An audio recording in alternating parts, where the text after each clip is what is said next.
मरीज का इलाज हो सके, इसलिए खुदा ने डॉक्टर का रूप लिया। और क्या खूब कहा है किसी ने कि हर जख्म भर जाता है इस दर पर आकर, वो अस्पताल भी किसी भगवान के घर से कम नहीं होता। नमस्कार, स्वागत है आपका एमपी न्यूज़ के खास कार्यक्रम हीरोज ऑफ एमपी में। और आज हमारे साथ में है अमलताज हॉस्पिटल के डॉक्टर जगत रावत सर। सर स्वागत है हमारे इस शो में।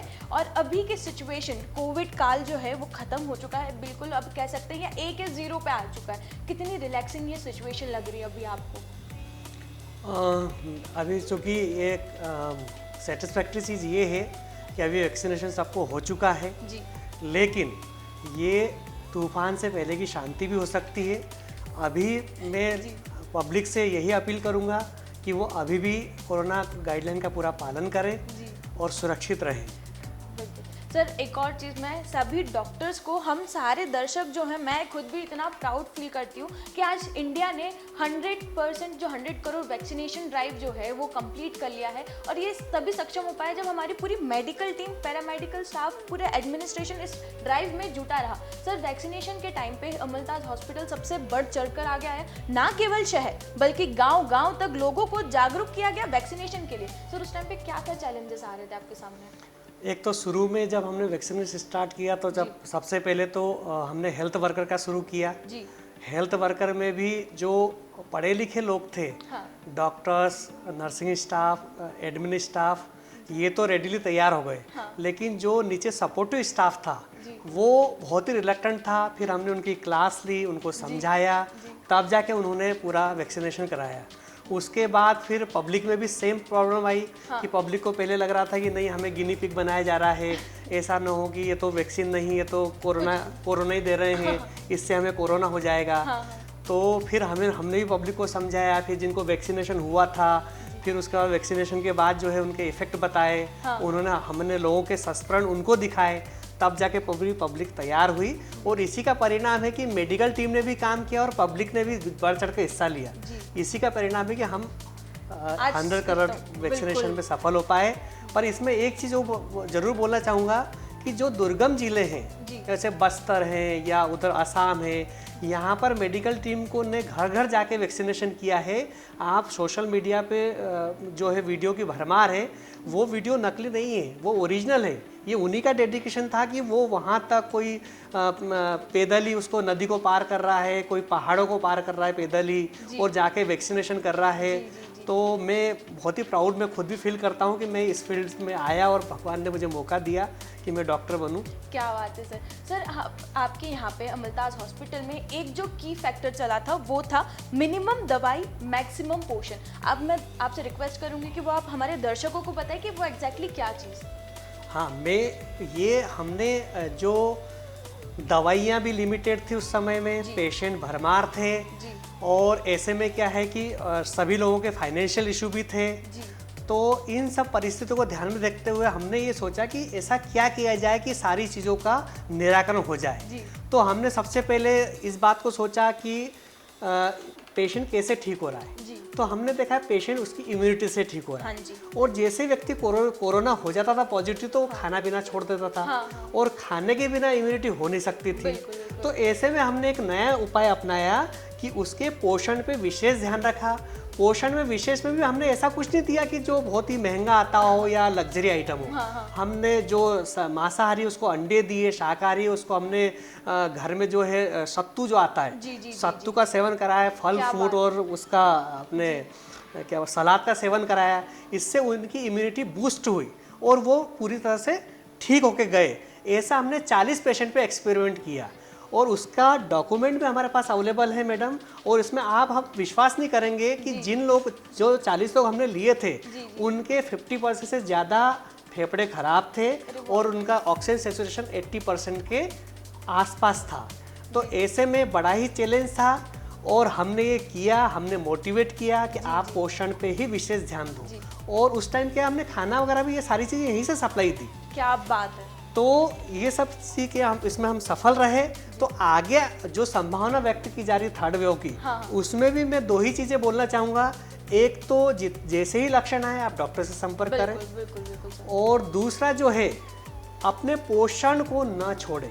सर ये अपने आहार को न छोड़ें। बिल्कुल, सर ने जो बात करी वो बिल्कुल सही है कि कहीं ना कहीं एक अच्छी डाइट आपकी इम्यूनिटी के लिए बहुत एक अच्छा रोल प्ले करती है। एक अच्छी डाइट अगर आप फॉलो करते हैं तो ना सिर्फ आपको न्यूट्रिशन बल्कि कई बीमारियों से लड़ने की आपको शक्ति भी मिलती है। सर अमलताज हॉस्पिटल की कोई एक ऐसी खास बात आप जो हमारे दर्शकों को बताना चाहें जो कहीं और नहीं मिलती? अमलताज अस्पताल का मैं ये बताना चाहूँगा विशेष तौर से हमारे जो अमलताज के जो संस्थापक है वो श्री सुरेश सिंह जी भदौरिया साहब हैं। उन्होंने 2 हॉस्पिटल खोले हैं, एक तो इंडेक्स मेडिकल कॉलेज, दूसरा अमलताज हॉस्पिटल। ये दोनों चीज़ें गौर करने वाली चीज़ें हैं, दोनों चीज़ें ग्रामीण एरिया में। हाँ जी, हाँ जी। तो उनका शुरू से ही विजन रहा है कि जो सुविधा, जो ऑपरेशन, जो बीमारी का इलाज जो महानगरों में मिलता है वो ग्रामीण एरिया में होना चाहिए जी। तो इसी के तहत आज की तारीख में ऐसी कोई बीमारी का इलाज जो अमलताज में नहीं होता, ऐसी कोई बीमारी नहीं है। मतलब समस्त बीमारियों का इलाज इस ग्रामीण एरिया में अमलताज अस्पताल में संभव है। चाहे वो कैंसर सर्जरी हो, चाहे वो हार्ट का ऑपरेशन हो, चाहे वो किडनी ट्रांसप्लांट हो, चाहे कोई कॉकलियर इम्प्लांट हो, सारी बीमारियों का इलाज आज एक ही छत के नीचे ग्रामीण एरिया में उपलब्ध है। क्या बात है, ये एक अचीवमेंट से कम नहीं हो सकता क्योंकि सबसे ज़्यादा अगर मुश्किलें कहीं आती है तो वो ग्रामीण इलाकों में ही आती है। वहाँ के लोगों में भी कहीं ना कहीं एक डर का जो माहौल रहता है वो भी बन जाता है, वो पैनिक हो जाते हैं और कभी बाय चांस कुछ ऐसा एक्सीडेंट हो जाता है या कुछ ऐसी गंभीर कभी कोई परेशानी आ जाती है तो उन्हें उसमें समय बहुत इंपॉर्टेंट होता है। बिल्कुल, जो समय जो व्यर्थ कर जाते हैं वो जब सिटी तक पहुँचने में, उस टाइम पे आपके पास में अगर कोई अस्पताल हो जैसे अमलताज इंडेक्स जैसे अगर हॉस्पिटल हो तो उनकी सेवा से जाकर आप उस मरीज की जान बचा सकते हैं। सर आपने कॉकलियर इम्प्लांट की बात करी, आज ही हम लोग जब आ रहे थे हम लोगों ने इसका प्रोग्राम देखा। सर ये एग्जैक्टली ये क्या है एंड ये आज कैसे सक्सेसफुल रहा अमलताज में? ये कॉकलियर इम्प्लांट जो है एक RBS की योजना है सरकार की जी। और वो उस योजना के तहत हमने आज 2 बच्चों का कॉकलियर इम्प्लांट किया है। इसमें होता क्या है, जो बच्चा बचपन से सुन नहीं पाता है, अगर वो सुन नहीं पाएगा तो बोल भी नहीं पाएगा। तो उन बच्चों का क्या है कि यहाँ जो कान के पास की जो हड्डी को तोड़ के कान के अंदर दिमाग के पास में, ब्रेन के पास में हमें एक इम्प्लांट और एक चिप लगाया जाता है जिसके तहत फिर उसकी वो सुनना शुरू कर देता है। और जब वो सुनना शुरू कर देगा तो समाज की मेन धारा में आ जाएगा वो। तो वो ऑपरेशन आज हमने ये किया है। क्या बात मेडिकल कॉलेज में ये 29वां मेडिकल कॉलेज है जो काम ऑल ओवर इंडिया में 29वां कॉलेज है जो ये काम कर रहा है।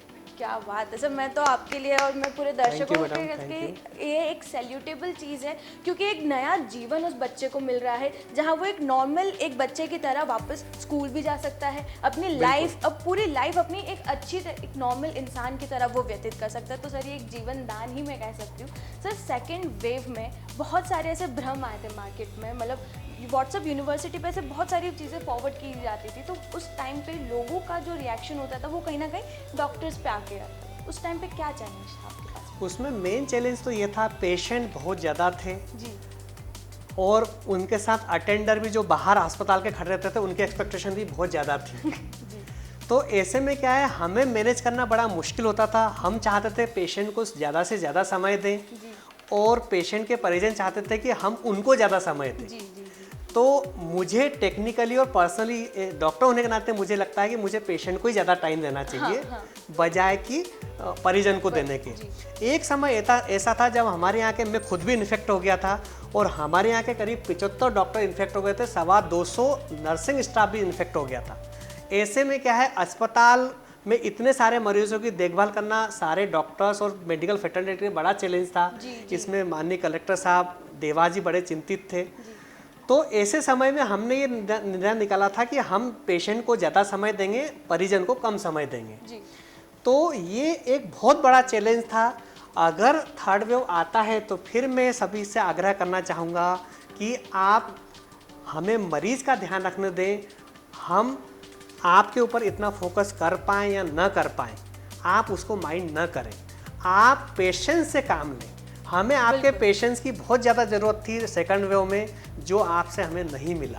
तो प्लीज़ मेरा अनुरोध है, हाथ जोड़ के निवेदन है, वैसे तो थर्ड वेव ना आए, अगर आता है तो इस बात पे गौर करें। बिल्कुल, एक तरफ हमारे जो कोरोना वॉरियर्स थे उनके सामने कई सारी कठिनाई थी उसके बावजूद भी वो पेशेंट्स की देखभाल के लिए हमेशा तत्पर रहे। सर इसी से मैं एक और चीज़ आपसे जानना चाहूँगी, हमारे दर्शक भी जानना चाहेंगे कि उस टाइम पे कितना लंबा वो पीरियड था जब आपको काम करना पड़ता था, स्पेशली पीपीई किट तो सबसे ज़्यादा मुझे लगता है कि मुश्किल चीज़ थी। कैसा था वो समय? वो समय ऐसा था जब मैं मान सकता हूँ हर मिनट 25 पेशेंट पहुंच रहे थे अमलतास में। ये 4 जिलों का कोविड सेंटर था जी। 4 जिलों से पेशेंट यहाँ आते थे, क्रिटिकल मोस्ट पेशेंट यहाँ आते थे। तो ऐसे में क्या है कि हमें बहुत ज़्यादा मैं और मेरी टीम करीब 18 से 20 घंटे काम करती थी। क्या हम सुबह 8 बजे शुरू होते थे तो अगले दिन रात के 3-4 बजते थे। सर इस बीच आप घर भी जाते थे या यहीं रुकना होता था? यहीं रुकना होता था। कभी कभार हफ्ते 15 दिन में जाना हो पाता था, वो भी बच्चों को देखने के लिए या फैमिली को देखने के लिए, और बाकी तो पूरा टाइम यहीं होता था। और हम इतने टायर्ड हो गए थे क्योंकि हमारी आधी टीम जो है, मैं खुद भी इन्फेक्ट था, मेरी आधी टीम इन्फेक्ट थी।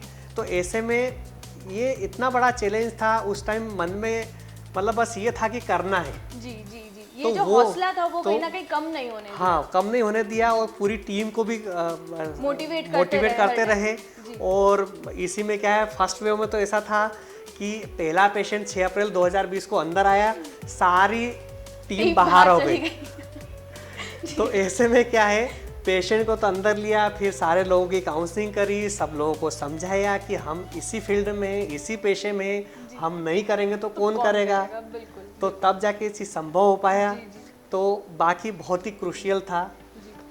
सेवा भाव अगर हम किसी चीज़ को कहेंगे तो वो यही होगा कि खुद के बारे में ना सोचते हुए पेशेंट की रक्षा के लिए सोचा गया। खुद सर मैं जानती हूँ कि आप 2 बार पॉजिटिव हुए थे, खुद 2 बार पॉजिटिव हुए। सर वो उस टाइम पे आप कैसे काम करते थे? मैं चाहूँगी कि आप हमारे दर्शकों को ज़रूर बताएं, क्योंकि बहुत सारा संघर्ष लगा है तब जाके आज कोरोना जैसी बीमारी को हम कम कर पाए हैं, और वो तभी कम हुआ है जब हमारे कोरोना वॉरियर्स वहाँ पर हमेशा तत्पर थे। Sir please. मैं भी 2 बार पॉजिटिव हुआ हूँ। एक बार तो ज़्यादा सिम्टम नहीं आए, सेकंड वेव में तो मेरे जो फेफड़े भी 20% संक्रमित हो गए थे। और फिर पूरी टीम को मोटिवेट रखना ज़्यादा ज़रूरी था, इसलिए मुझे यहाँ इंट्राकेयर लगा होता था, और मैं सुबह की मेडिकेशन लेता था, फिर वार्ड में राउंड पे जाता था पीपीई किट पहन के, ताकि मुझसे किसी और को ना हो। और वो पीपीई किट पहन के पूरे मरीज़ का राउंड भी लेता था, और फिर पीपीई किट पहन के ही पूरा इलाज भी करता था, और फिर बाद में जाके मैं खुद का इलाज भी लेता था। तो ये सिचुएशन भी रही है। तो अगर किसी को अगर गिला शिकवा है, मतलब मरीज़ के परिजनों को या मरीज़ को, तो प्लीज़, हमारे साथ भी क्या है, अच्छी सिचुएशन नहीं थी, बिल्कुल वर्स्ट से वर्स्ट सिचुएशन थी। तो प्लीज़ हमारी स्थिति भी देखें। आपके लिए हम एक थे, लेकिन हमारे लिए हजारों थे। सर इसी को जोड़ते हुए एक लाइन कहूंगी कि एक डॉक्टर कभी भी धर्म, जात या किसी चीज़ को नहीं देखता, उसके लिए तो सारे पेशेंट एक समान ही होते हैं। हम तो पैनिक सिचुएशन में आके डॉक्टर्स को इल्ज़ाम लगा रहे थे, लेकिन कभी हम लोगों ने ये जानने की कोशिश नहीं करी कि उस डॉक्टर के मन में क्या चल रहा है, उस डॉक्टर को कितनी कठिनाइयों का उस समय सामना करना पड़ रहा है। ना सिर्फ कोरोना, बल्कि पेशेंट्स की फैमिली, उनका प्रेशर, ना जाने सर क्या क्या, बहुत सारी ऐसी दिक्कतें भी उनके सामने आई थी, जैसे कि रेमडेसिविर की कमी, ऑक्सीजन की कमी होना, बेड की कमी होना। सर सेकेंड वेव में सबसे ज़्यादा तो बेड की कमी हुई थी। अमलतास में सर उस चीज़ को कैसे कवर अप करा गया था? सब हमारा चूँकि क्या है 1100 बेडेड हॉस्पिटल है जी, तो और हमारे पास स्पेस भी काफ़ी है, काफ़ी ऑक्सीजन का सोर्स भी बहुत ज़्यादा है। हमारे पास क्या, एक तो सेंट्रल ऑक्सीजन सप्लाई भी थी, और साथ में सिलेंडर भी थे 400-500। तो हमने क्या किया था कि हमने कैटेगराइज कर दिया था। हाईएस्ट क्रिटिकल को हाईएस्ट क्रिटिकल एरिया में रखा। हमने 3 कैटेगरी बनाई थी, सीवियर, मॉडरेट और माइल्ड। तो उसके अकॉर्डिंग करा। हमने देखा कि जिसके फेफड़े 50% से कम खराब है, और सेचुरेशन उसका 95 या 90 का अराउंड चल रहा है, तो उनके लिए हमने अलग से वार्ड क्रिएट कर दिया था। तो अलग से वार्ड क्रिएट करके फिर हमने अलग से पूरी व्यवस्था करी थी उनके लिए। तो ऐसे करके हम मैनेज करते चले गए। ये इतनी कठिनाइयों भरा समय चल रहा था कि किसी का दिमाग काम नहीं कर रहा था। हर एक को ये सिचुएशन में सर हर एक अपने बारे में सोच रहा था। वहाँ पे पूरी मेडिकल टीम पूरी मैनेजमेंट के साथ में तैयारियों में लगी हुई थी कि हमें ऐसे इन पेशेंट को डील करना है, हमें ऐसे उन पेशेंट्स को डील करना है। हमारे डॉक्टर्स हमसे ज़्यादा कुछ नहीं मांग रहे, हमारे कोरोना वॉरियर्स हमसे ज़्यादा कुछ नहीं मांग रहे, बस इतना मांग रहे हैं कि जब भी आप इनसे कभी मिलें तो बस नमन करके इन्हें सर सैल्यूट करूँगी मैं आपको, या इन्हें बस एक रिस्पेक्ट चाहिए आप लोगों से, और कुछ कुछ नहीं, जो कोविड प्रोटोकॉल्स है उन्हें ज़रूर फॉलो करें, किसी और के लिए नहीं सही लेकिन हमारे कोविड वॉरियर्स को ध्यान में रखते हुए तो ज़रूर करें। सर मैं आपसे चाहूँगी कि आप हमारे दर्शकों को कोई एक मैसेज दें। मैं यही मैसेज देना चाहूँगा कि अगर एक तो पेशेंस रखें जी, कोई भी बीमारी होती है उसमें पेशेंस जरूर रखें जी, और दूसरा समय पे अस्पताल पहुँचे। बिल्कुल। देखिए आज भी सभी को वैक्सीन लग चुकी है लेकिन अभी इसका डेफिनेट इलाज नहीं आया है कोरोना का। आपकी इम्यूनिटी ही आप काम कर सकती है जी, हम आपकी इम्यूनिटी बूस्ट कर सकते हैं, आपके बॉडी को सपोर्ट दे सकते हैं। तो मैंने जो पिछले उसमें सीखा है अपने अनुभव से कि आप लक्षण आने के तीसरे दिन तक किसी डॉक्टर से ज़रूर कंसल्ट कर लें। बिल्कुल। 5वें 6ठे दिन तक ये बहुत लेट हो जाता है जी, और बहुत ही क्रूशियल हो जाता है, इसलिए जल्दी अस्पताल आएँ और अपना पेशेंस रखें। बिल्कुल। जितने भी जो व्हाट्सएप पे जितने भी फॉरवर्ड्स आते हैं, जितने भी भ्रम मार्केट में फैले होते हैं, उन पे बिलीव ना करें। अगर आपको कुछ भी परेशानी होती है, हमारे डॉक्टर्स, हमारे कोरोना वॉरियर्स है ही आपकी रक्षा के लिए, आपकी सेवा के लिए। एक बार अपने डॉक्टर से ज़रूर कंसल्ट करें। इसमें एक और चीज़ बोलना चाहूँगा मैडम कि जैसे हम ये देखते हैं कि कोविड मरीज से तो 10 किलोमीटर दूर हो जाते हैं, लेकिन परचेसिंग करने में, भीड़ लगाने में, नाश्ता करने में, भीड़ लगाने में, शादी में जाने में हम कोई कोताही नहीं बरतते। मैं बोलना चाहता हूँ दर्शकों से कि ये जो कोरोना है आकाशवाणी करके नहीं आएगा। आप ये मान के चलिए कोई व्यक्ति पॉजिटिव हो सकता है, बिल्कुल। इवन आप जिस डॉक्टर के पास जाते हैं वो डॉक्टर भी पॉजिटिव हो सकता है। जी, जी। तो आप हर जगह कोविड प्रोटोकॉल फॉलो करें। दूसरा, घर में जो आप सामान लेके आ रहे हैं उसका सीधा सा हिसाब है। अगर चिकनी सरफेस का वाला सामान है तो उसको कम से कम 4 से 5 दिन तक अलग रखें, और अगर जो चिकनी सरफेस वाला सामान नहीं है तो उसको कम से कम 2 दिन तक लाके घर के अलग कोने में पटक रखें। तीसरी चीज़, अगर कोई सामान खराब होने वाला है तो उसको स्टरलाइज करके ही अंदर लें, उसको अच्छे से धो के उसका अपने खुद के हैंड वॉश करके ही यूज़ में करें। तो ये ज़रूर करें क्योंकि एक बड़ा सोर्स वो भी है जो आप सामान लेकर आते हो। बिल्कुल। मास्क, हैंड वॉश और सोशल डिस्टेंसिंग के अलावा जो एक और इम्पॉर्टेंट चीज़ है वो कि जो भी हम बाहर से सामान लेकर आ रहे हैं उसे प्रॉपर सैनिटाइज कर ही यूज़ करें। अगर सब्जियां हैं तो उसे अच्छे से धोने के बाद ही उसे यूज़ करें, और कुछ भी हमारा कोरियर रिलेटेड सामान है, कुछ भी हमारा सामान जो बाहर से हम खरीद के ला रहे हैं उसे एटलीस्ट एक दिन के लिए या कुछ घंटों के लिए हमसे दूरी बना के रखें ताकि कोई भी इन्फेक्शन 48 घंटे हम में उसे बेसिकली इसका कंसेप्ट ये है, कोरोना जो वायरस है जी, उसको जिंदा रहने के लिए जिंदा शरीर चाहिए। अगर जिंदा शरीर पे नहीं है, किसी सरफेस पे हो तो वो ऑटोमेटिक मर जाता है। बिल्कुल। तो वो अगर रफ सरफेस है तो 48 घंटे मिनिमम, और अगर कोई सरफेस एकदम चिकना है तो उसके लिए 96 घंटे मिनिमम।